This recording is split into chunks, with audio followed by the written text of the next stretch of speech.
thank God for changing my genotype from AS to AA. I'm an evidence of the liberation mandate, even when the doctors gave up on me, but God did not give up on me.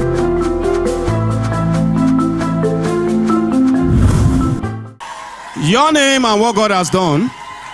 My name is Oluwabusayomi, and here is my husband, Bola Olagundoye.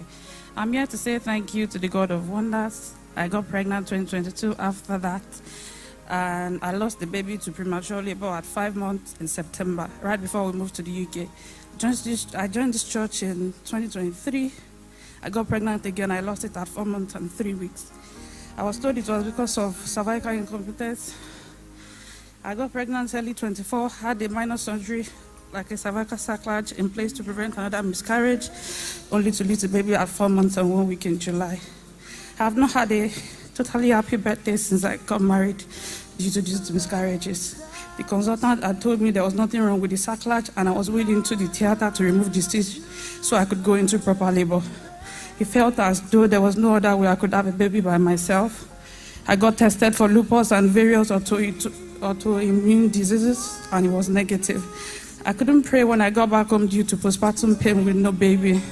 I'm feeling like a failure. This also affected my business, as I felt I couldn't post online anymore. I had to journal my prayers even after I got better. And I would always write down my expectations, like Pastor would always say during services, and key to people's testimonies. I found out I was pregnant last October at the gym. I was scared instead of being happy. I went to the bereavement midwife, and a consultant walked in and looked at my case. I was referred to another hospital to see a specialist that suggested a transabdominal stitch, and that's only performed in 3 hospitals in the UK. It had to be done 6 months before I got pregnant. I mentioned I'm pregnant already. It felt like everything was against me. She suggested we go ahead at 14 weeks if I could sign the consent letter. I came to church a day before the surgery, and I told God to take over, and I'll come back to this altar to testify. This is because I had consented I could lose the baby, or there could be a damage to my womb or other organs in my belly, since they would have to cut my belly, pregnant belly open.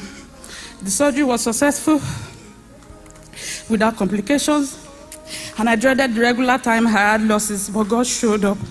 The consultant would always tell me they couldn't ascertain that the cervix was the problem, and I would have to keep praying to get to viability at 24 weeks. To God be the glory, I carried the baby to term. And here's a miracle. Somebody shout hallelujah!